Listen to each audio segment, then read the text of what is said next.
What the hell is this smell? Troy Collins turned toward the door. Good heavens, the class loser finally shows up. Lance Norwood entered the ballroom. Flannel shirt, faded jeans. Laughter rippled through the space. Are you here to beg for leftovers? You useless piece of trash? Who let the beggar through? Still broke, still pathetic. 20 years and you couldn't even afford a decent shirt. Lance stood still.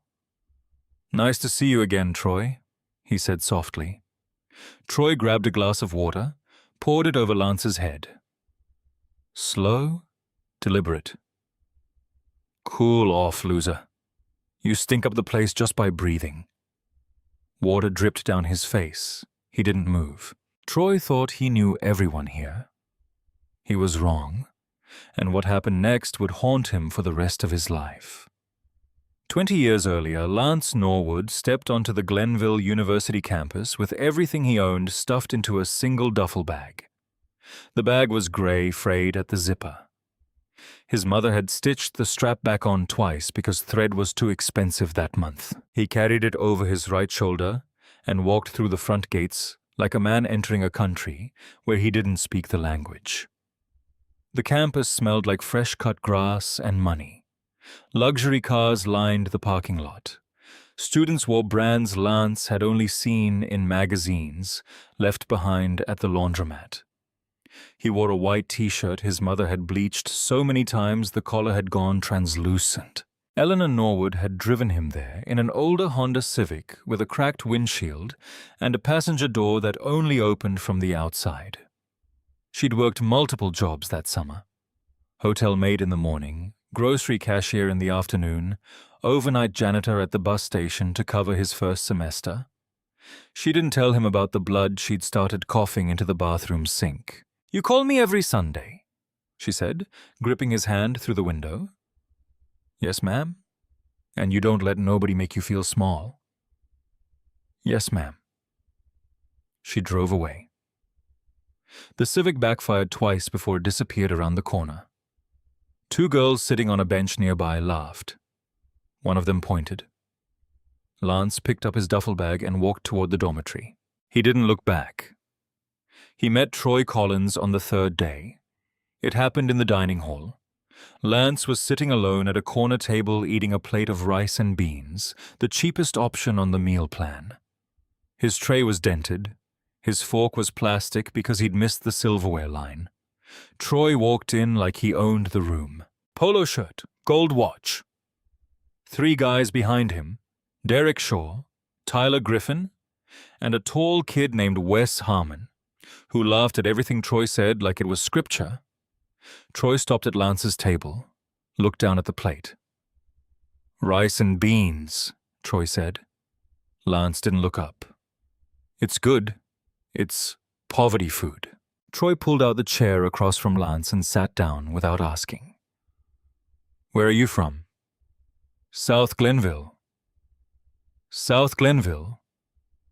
Troy repeated it slowly, like he was tasting something rotten. That's where they found those meth labs last year, right? Derek leaned in. Bro, that's where the city dumps its sewage. Makes sense, Troy said. He smells like it. Tyler laughed so hard he knocked over his water. Troy leaned closer.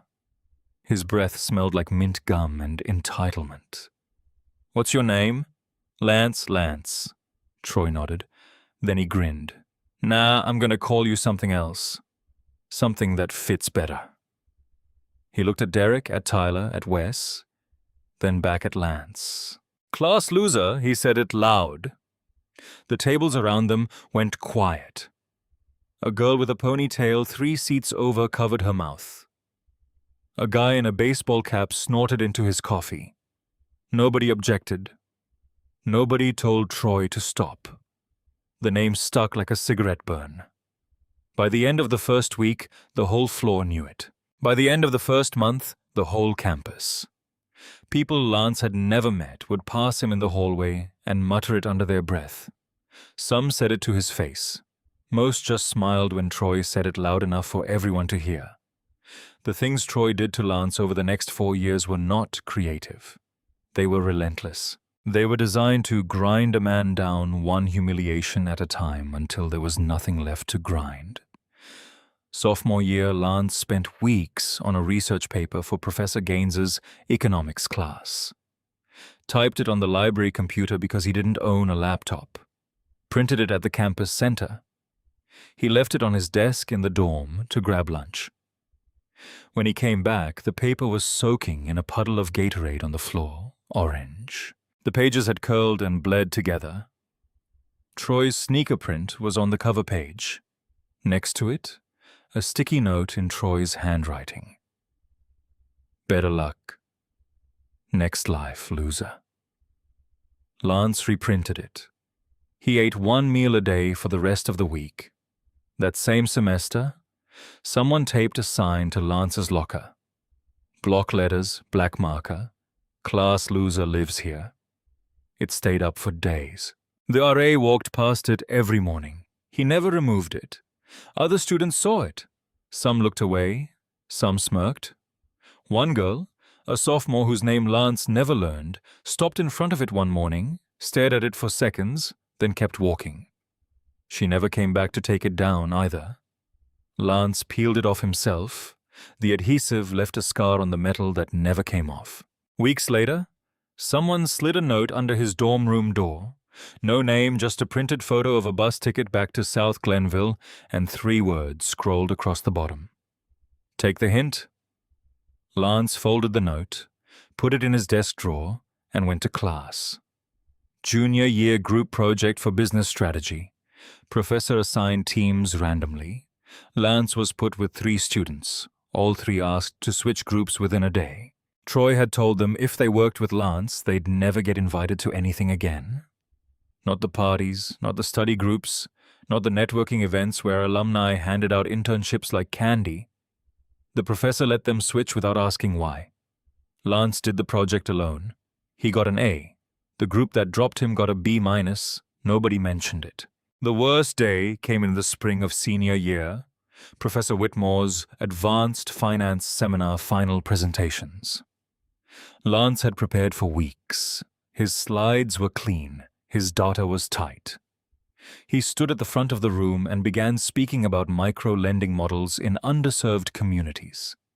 Seconds in, a sound came from the back row. A monkey screech, high-pitched, exaggerated, unmistakable.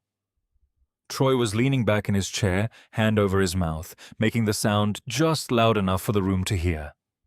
Derek covered his face, shaking with laughter. Tyler bit his fist. Megan Walsh had her phone out, recording the whole thing with a grin that could curdle milk. The room froze. Students.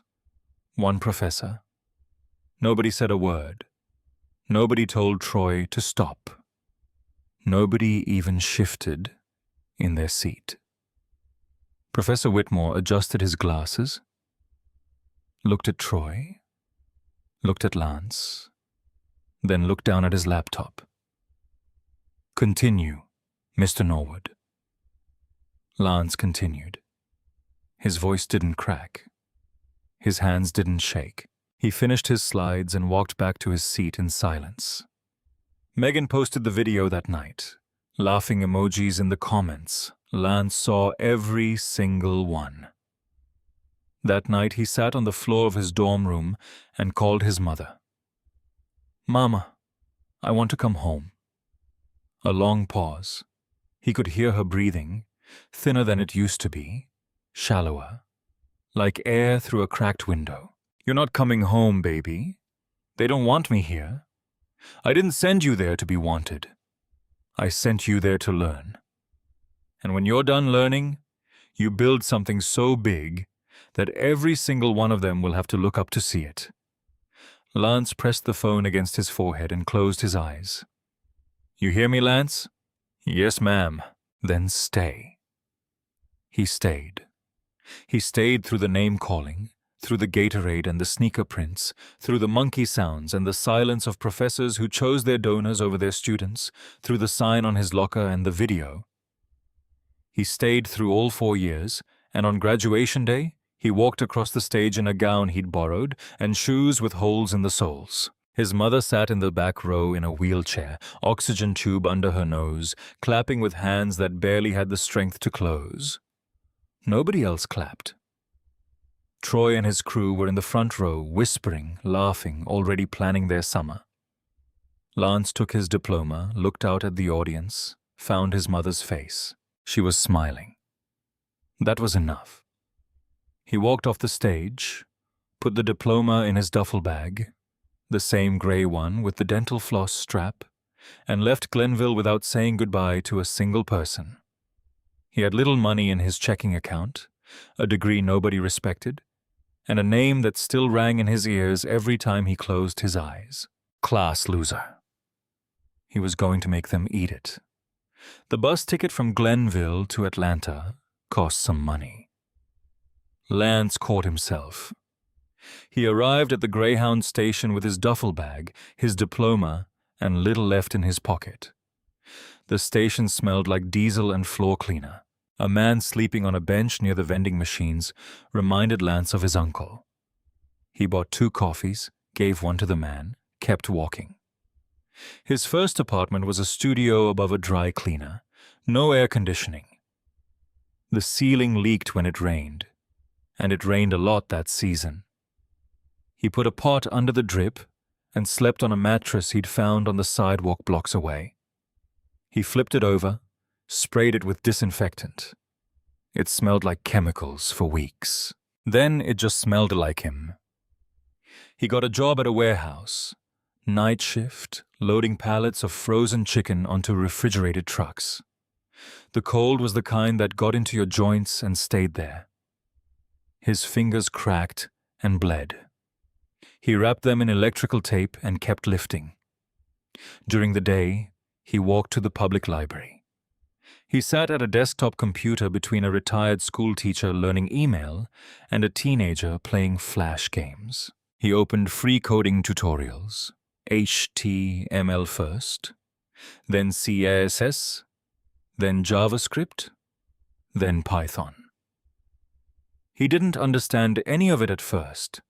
The syntax looked like a foreign alphabet, but he kept showing up every single day.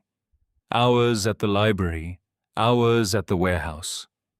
The remaining hours split between sleep, eating, and staring at the ceiling. By the next years, he could build a basic website. He could build a database. He was writing his own algorithms in a notebook on the bus to work. The idea came to him one night. He was stacking pallets of frozen shrimp when the warehouse foreman screamed at a driver for delivering to the wrong dock. The driver screamed back. The shipment sat in the loading bay, thawing. Lance watched thousands of dollars worth of seafood turn into garbage because 2 men couldn't coordinate a delivery. He went home that morning and wrote 3 words on a napkin. Fix the chain. Logistics. That was the problem. Not the trucks, not the drivers, not the warehouses.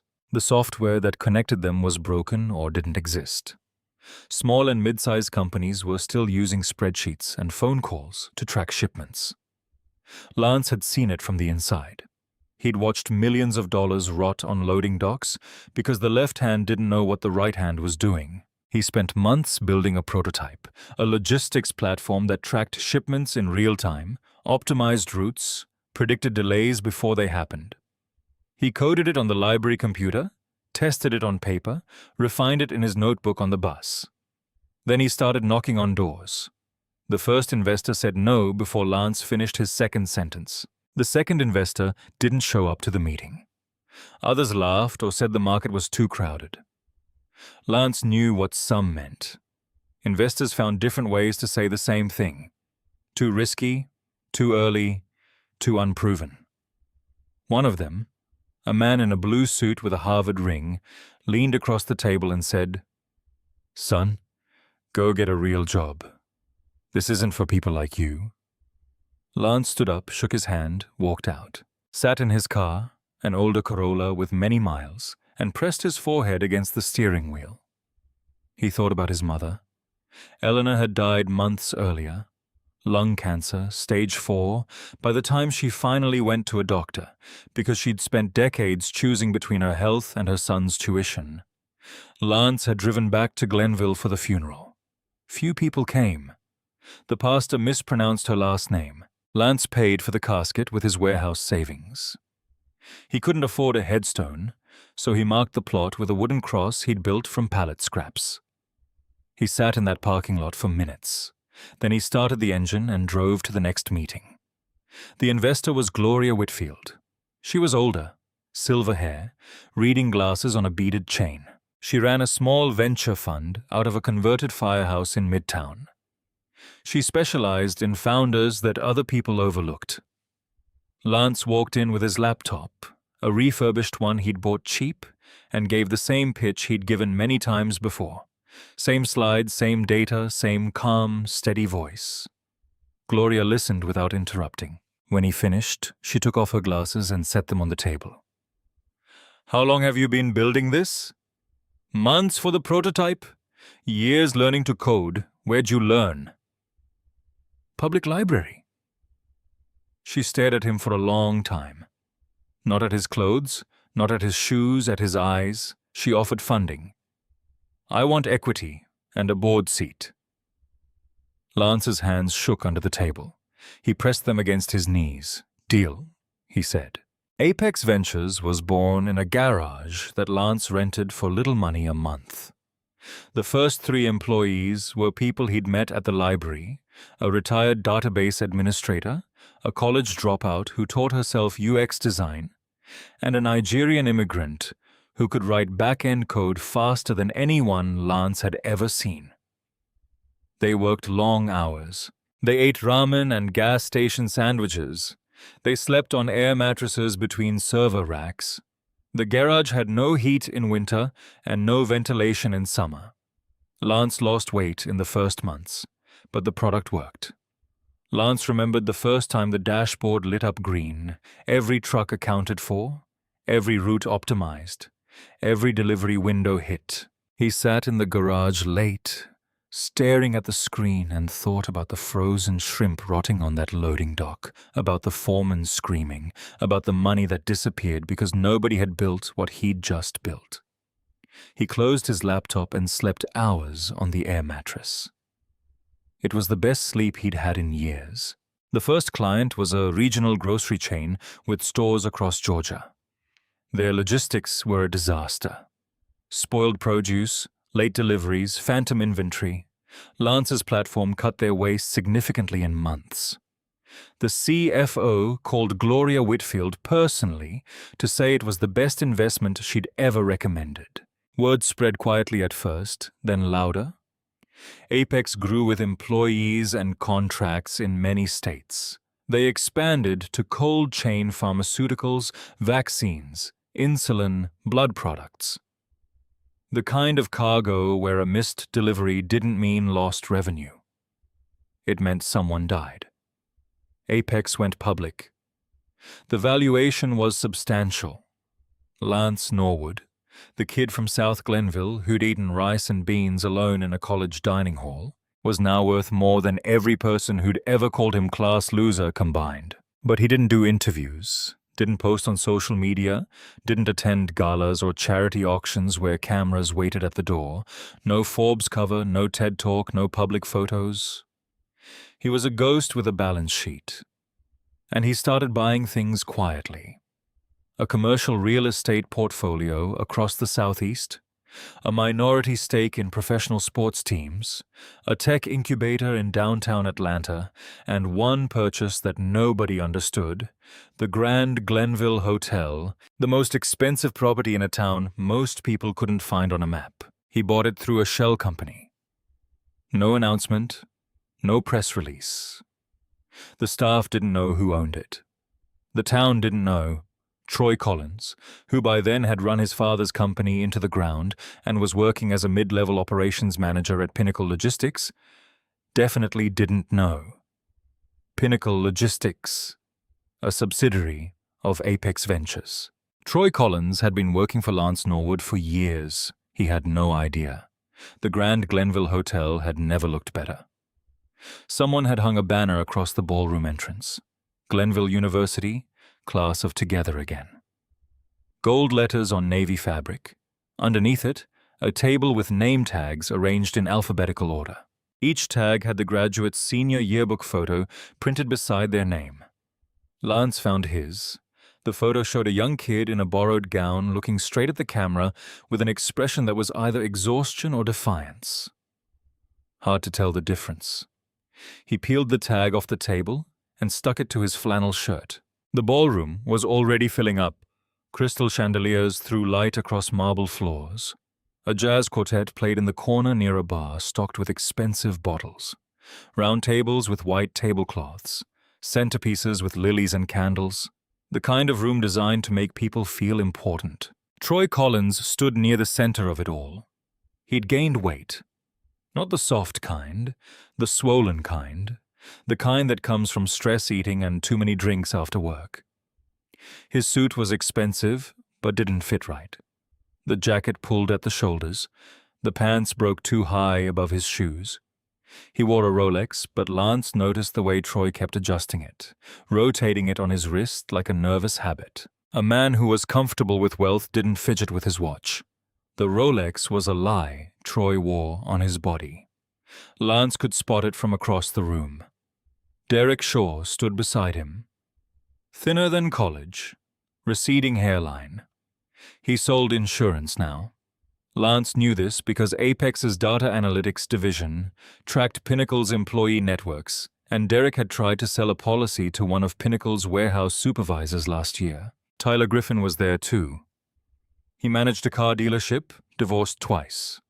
Megan Walsh had flown in from Charlotte, where she ran a struggling interior design business, and posted inspirational quotes on Instagram every morning to a small audience. These were the people who had made Lance's life hell for years. They looked ordinary now, smaller than he remembered. Time had done to them what they'd tried to do to Lance. Ground them down quietly, without mercy, without announcement. Troy spotted Lance the moment he walked in. The scene from The Hook played out exactly as Troy had planned. The smell comment, the cologne spray, the napkin shoved into his chest. Troy had rehearsed this moment. Maybe not consciously, but somewhere deep in his wiring, he needed Lance to be small again. He needed the old hierarchy to hold. He needed to believe that the world still worked the way it had in college, where last names and bank accounts determined who mattered. What Troy didn't notice were the small things happening around the edges of the room. A bartender glanced at Lance and straightened his posture. A waiter carrying a tray of champagne flutes adjusted his path to pass closer to Lance. Not to serve him, but to nod. A barely visible nod, the kind subordinates give when the boss walks in, and they've been told not to make a scene. Catherine Wells, the hotel's general manager, stood near the service entrance in a charcoal suit. She'd been running the Grand for years, hired directly by the holding company, which meant hired directly by Lance. She was the only person in Glenville who knew who owned the building. She watched Troy spray cologne on her employer, and her jaw tightened so hard the tendons in her neck showed. She pulled out her phone, typed a message. "Sir, should I intervene?" Lance felt his phone buzz in his pocket. He read the message under the table while Troy was telling Derek about his position at Pinnacle. Troy called it a high-level position. His actual title was Regional Operations Coordinator. Lance had signed off on that title months ago without blinking. He typed back one word, "No." Catherine read it, exhaled through her nose, put the phone away, waited. Troy was on his third drink now. The alcohol had loosened him, made him louder, more reckless. He stood at the center of a cluster of former classmates, holding court like he used to in the dining hall. Same posture, same volume, same need to be the loudest voice in the room.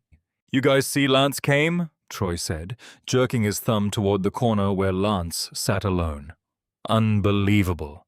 I thought he'd at least buy a new shirt." Polite laughter. A few people shifted uncomfortably.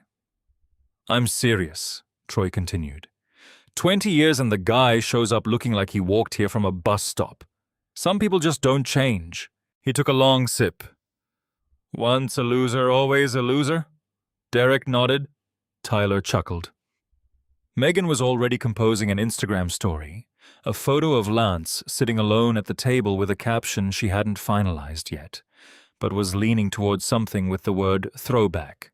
A woman named Sarah Pennington, who had sat behind Lance in classes and never spoken to him once, leaned toward her husband and whispered, "This feels wrong." Her husband shrugged. "It's Troy being Troy." Sarah looked at Lance across the room. He was sitting with his hands folded on the table, still calm, looking at nothing in particular. She thought he looked like a man waiting for something. She just couldn't figure out what. Troy finished his drink and set the glass down hard enough to rattle the silverware. "All right," he said, clapping his hands. "Time for the main event." He walked toward the stage at the front of the ballroom. A projector had been set up behind a podium. A laptop was already connected. Troy had spent time putting together a slideshow, senior year photos, campus memories, inside jokes. But the real reason for the slideshow was the same reason he'd sent that invitation with the handwritten note. He wanted an audience for what came next. Troy tapped the microphone. The jazz quartet stopped. Conversations faded. Faces turned toward the stage. "Welcome back, class of," Troy said, spreading his arms wide. 20 years. Can you believe it? Some of us got better? He flexed. Weak laughter. And some of us. He looked directly at Lance. Some of us didn't change at all. More laughter. Louder this time. The alcohol was working on the crowd now. Lance sat at his table, hands still folded, eyes on Troy. Catherine Wells stood by the service door, arms crossed, watching. Her phone was in her left hand. One text from Lance, and this entire evening would pivot on its axis. But Lance hadn't sent that text yet. He was waiting the way his mother had taught him to wait. Not with weakness, not with surrender, with patience that had teeth. Troy clicked the remote. The projector hummed to life. A photo filled the screen. The Glenville University front gate, autumn leaves, golden light. A few people said, "Oh, let's take a trip down memory lane," Troy said. Click. Homecoming game. The football team hoisting the conference trophy. Derek pumped his fist. "That's me." Click.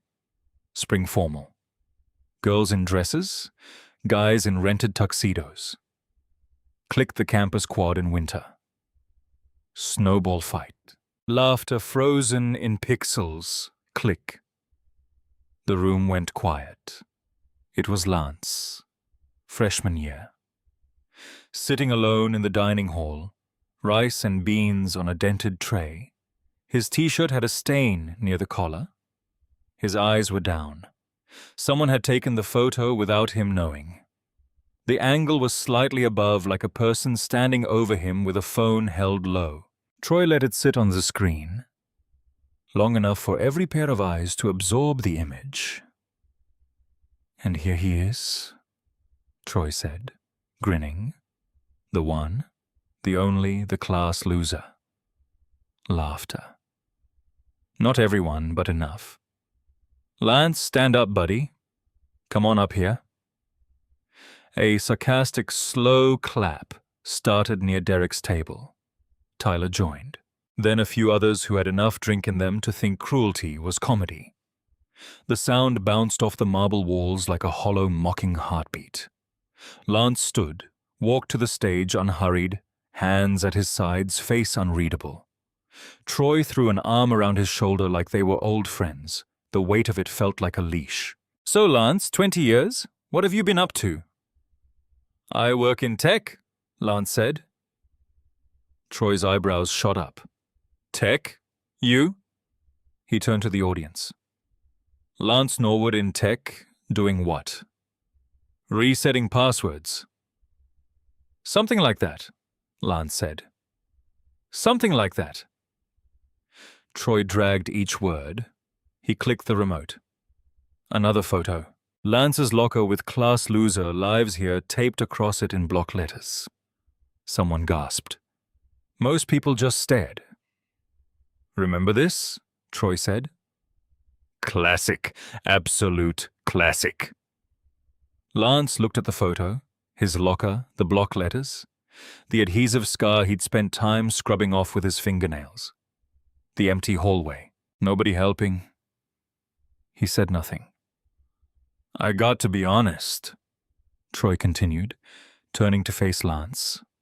When I sent you that invite, I didn't think you'd come. He gestured at Lance's clothes. Same outfit, same energy, same Lance. He clicked again. A side-by-side appeared. Freshman Lance on the left, a photo of Lance walking into the hotel tonight on the right. Troy had someone photograph Lance at the door specifically for this slide. He'd planned this moment the way a prosecutor plans a closing argument. Every image chosen, every pause rehearsed, every laugh line tested. 20 years apart, Troy said. Spot the difference. He squinted. I can't find one. Derek slapped the table. Tyler pounded his fist. Megan zoomed in with her phone, making sure she got Lance's face. Troy reached into his pocket, pulled out a bill, tucked it into Lance's shirt pocket, and patted his chest twice. Slow, deliberate, the way you'd pat a dog. There you go, buddy. Get yourself something nice. Maybe a belt, maybe some dignity. The laughter hit like a wave. Derek doubled over. Tyler had tears in his eyes. Megan filmed from the second row. Phone steady, angle perfect. A few people laughed nervously. The kind of laughter people produce when they're uncomfortable, but too afraid to be the one who stops it. Lance felt the bill against his chest. He felt the stage lights on his forehead. He felt pairs of eyes pressing into him like thumbs on a bruise. He reached into his pocket, took out the bill, folded it neatly, placed it on the podium. Keep it, he said quietly. You're going to need it more than I do. The room went still. Troy blinked. Something flickered behind his eyes, not understanding. Just a faint crack. Then he laughed loud, forced. Sure, Lance, whatever you say. He turned to the audience. Give it up for the class loser. 20 years and still taking it like a champ. Applause. Scattered. Uncomfortable. Sarah Pennington sat with her hands in her lap, staring at her drink. Her husband looked at the ceiling. Lance walked back to his table, sat down, folded his hands. Same position, same stillness. Under the table, his phone buzzed. Catherine Wells. Sir, the documents are ready. Say the word. Lance looked across the room. Troy was still on stage, basking in the attention. Drunk on the same power he'd been drunk on since freshman year. Same cruelty, same audience. Same silence from everyone who knew it was wrong and chose the easy path of looking away. He thought about his mother, the duffel bag with the dental floss strap, the rice and beans, the monkey sound from the back row, the parking lot where he'd pressed his forehead against the steering wheel and almost gave up. Almost. He picked up his phone. One word. Now. Catherine Wells read the message, straightened her jacket, nodded to the 2 security officers behind her, and started walking toward the stage. The ballroom doors opened. Not slowly, not dramatically.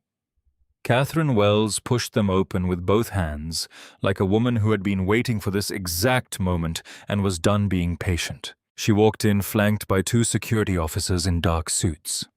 Her heels clicked against the marble in a rhythm that silenced the jazz quartet mid-note. Conversation stopped. Glasses paused halfway to lips. Every head in the room turned toward the sound. Troy was still on stage. He squinted at Catherine, annoyed at the interruption. "Excuse me," he said into the microphone. We're kind of in the middle of something."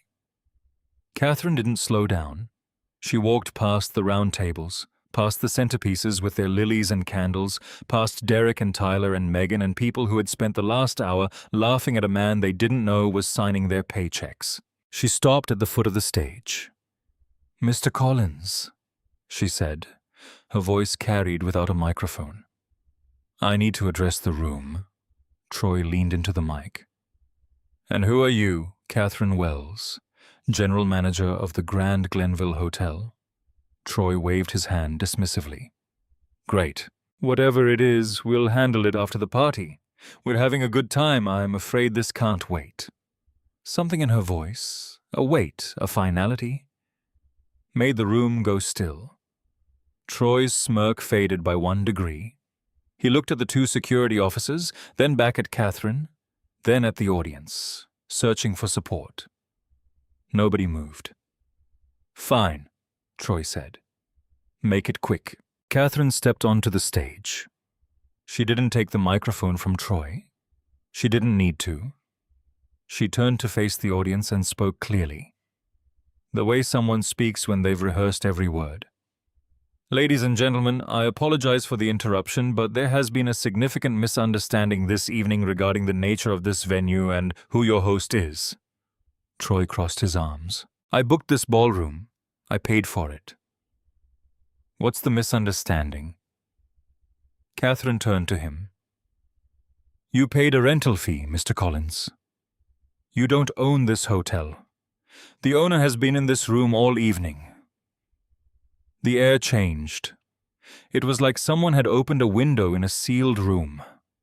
People sat up straighter, necks craned, eyes scanned the crowd. Catherine turned toward the corner table where Lance sat with his hands folded. "Mr. Norwood," she said, "would you like to address your guests?" The silence was absolute. People held their breath at the same time. The chandeliers above seemed to hum louder in the vacuum. Lance looked at Catherine, then at the audience, then at Troy. He stood up, buttoned the top button of his flannel shirt, the only adjustment he made. He walked to the stage for the 2nd time that night. But this time, the room didn't laugh. This time, the room watched him the way you watch a wave you didn't see coming. He stepped up to the microphone, tapped it once. The sound echoed through the ballroom. "My name is Lance Norwood," he said. "Most of you know me as the class loser." He let the name hang in the air. People shifted in their seats. Derek's smile collapsed. "This hotel, every chandelier, every marble tile, every bottle behind that bar, belongs to me. I purchased it years ago through a holding company. It is a subsidiary of my company, Apex Ventures." Whispers erupted. Phones came out. Fingers typed furiously. Megan Walsh, who minutes ago had been filming Lance's humiliation, Googled Lance Norwood Apex Ventures. Her screen filled with articles, profiles. Her face went white. She turned her phone toward Derek. Derek read it. His mouth opened. Nothing came out. Tyler Griffin put down his drink so hard the glass cracked against the table. Troy stood feet from Lance. His arms had uncrossed. They hung at his sides like they'd forgotten what to do. His jaw worked back and forth, chewing on words that wouldn't form. "That's..." Troy started. "That's not possible." "You're lying." Catherine stepped forward. She held a tablet. On the screen, property ownership documents. Acquisition date years ago. She turned the tablet toward the audience, toward Troy, toward the projector. The ownership documents appeared on the same screen that had shown Lance eating rice and beans alone.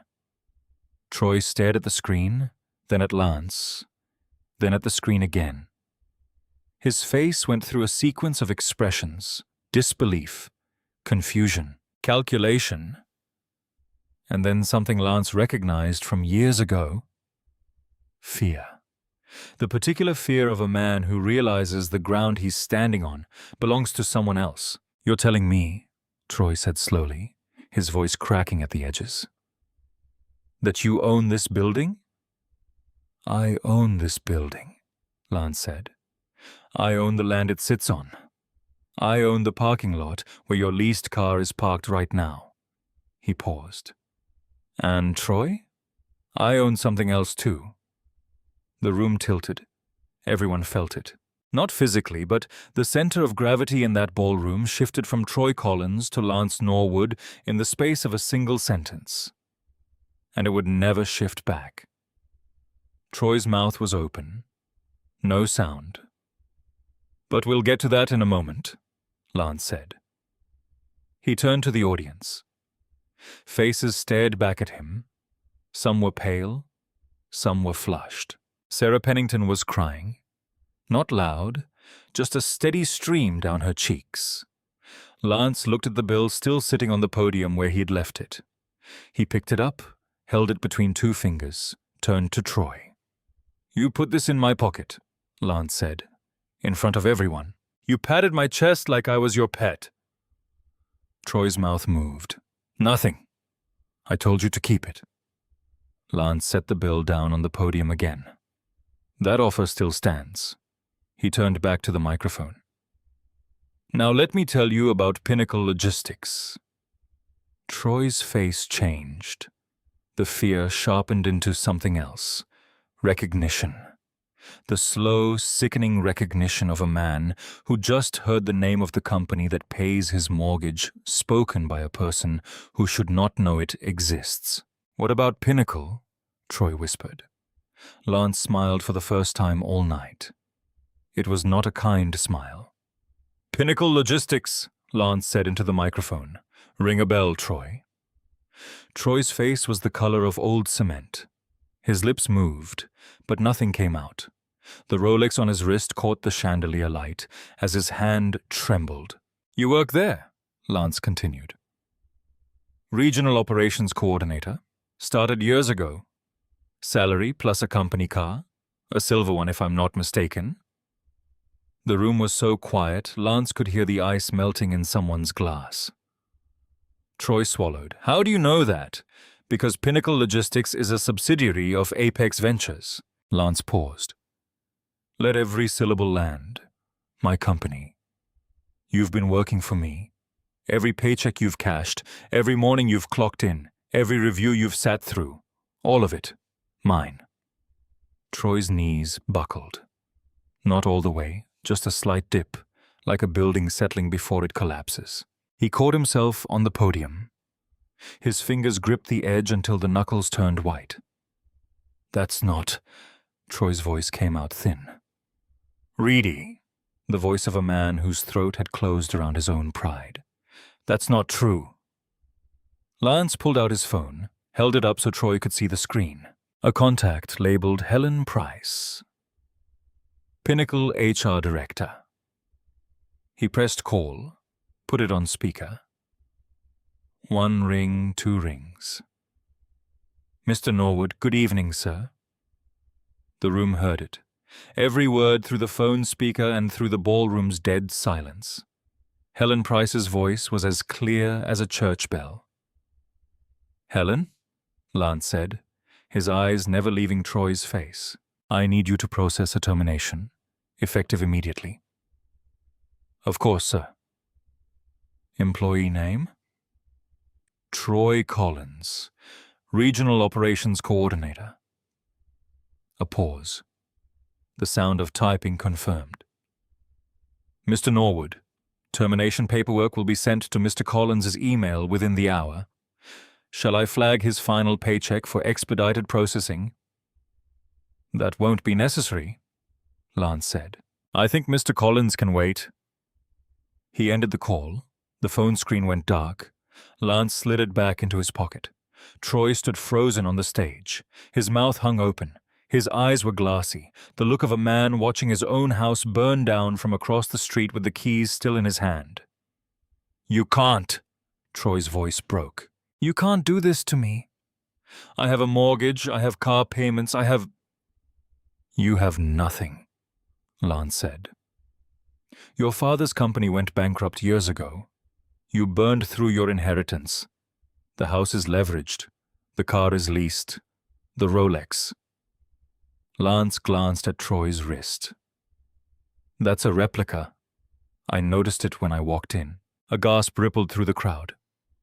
Someone near the back said, "Oh my God," loud enough for the entire room to hear. Megan Walsh lowered her phone slowly, like a soldier putting down a weapon. Her hands were shaking. The Instagram story she'd been composing about Lance, the one with the word throwback, was still on her screen. She deleted it. Derek Shaw stared at the floor like he was trying to melt into it. Tyler Griffin had pushed his chair back from his table, putting as much distance between himself and Troy as the ballroom walls would allow, as if failure were contagious and he could feel the infection spreading. Troy's face crumpled. Not rage, not defiance, something worse. The look of a man who had just realized that every single person in the room now knew the truth about him. Not the truth he'd been telling for years, the real one. "You spent 4 years calling me class loser," Lance said. He didn't raise his voice. He didn't need to. "You poured Gatorade on my papers. You taped a sign to my locker. You made monkey sounds while I presented my thesis. You invited me here tonight to humiliate me in front of people." He picked up the bill from the podium, held it out toward Troy. "Here, you're going to need this now." Troy didn't take it. His hand hung limp at his side. Lance placed the bill gently on Troy's jacket lapel, patted it twice. Slow, deliberate, the exact same motion Troy had used earlier. "There you go, buddy," Lance said softly. "Get yourself something nice." He turned off the microphone, set it on the podium, and stepped off the stage. Behind him, the only sound was Troy Collins breathing. Fast, shallow, ragged, like a man drowning on dry land. Nobody helped him. Nobody ever had helped Lance either. The difference was that Lance had learned to swim. Lance walked through the ballroom without looking back. The crowd parted for him, not because anyone told them to, because something in the air had changed, a shift in gravity that pulled people out of his way, the same way it had pushed them toward Troy for years. His shoes made no sound on the marble. Or maybe they did, and nobody could hear it over the silence. Catherine Wells stood by the exit. She held the door open with one hand. Her eyes were red. She didn't say anything. She didn't need to. Lance walked through the lobby, past the front desk where clerks stood at attention, past the concierge, who pressed his hand to his chest in a gesture that was not trained, not rehearsed, just human. Past the revolving doors and into the Georgia night. The air smelled like magnolia and warm asphalt. Crickets sang in the hedgerow along the circular driveway. A black Rolls-Royce sat at the curb, engine running, headlights cutting 2 clean lines into the dark. The driver stepped out, opened the rear door. "Where to, sir?" Lance didn't answer right away. He stood on the steps of the Grand Glenville Hotel, the building he owned in the town that had tried to break him, and looked up. The sky was clear. Stars scattered across it like salt on black cloth. Somewhere behind those stars, his mother was watching. He was sure of it. Not because he was religious, not because he believed in signs, because Eleanor Norwood had spent her entire life watching over her son, and he didn't think death was stubborn enough to stop her. "Home," Lance said. He got into the car. The door closed. The Rolls-Royce pulled away from the curb. Its tail lights glowed red against the oak-lined drive, then dimmed, then disappeared. Inside the ballroom, Troy Collins stood alone on the stage, a bill pinned to his lapel, people staring at him. The projector behind him still showed the ownership documents. Lance's name in black ink right next to the photo of a boy eating rice and beans alone. And for the first time in his life, not a single word left to say. The class loser had left the building, and he took everything with him. If this story hit you, drop a comment. Would you have shown up to that reunion? Share this with someone who's been counted out and subscribe because the next story might be yours. Success is literally the best revenge. Don't waste energy clapping back. Just build. Stay quiet. Stay hungry. Let the results do the talking. The people who laughed, they'll be watching. Oh, trust me.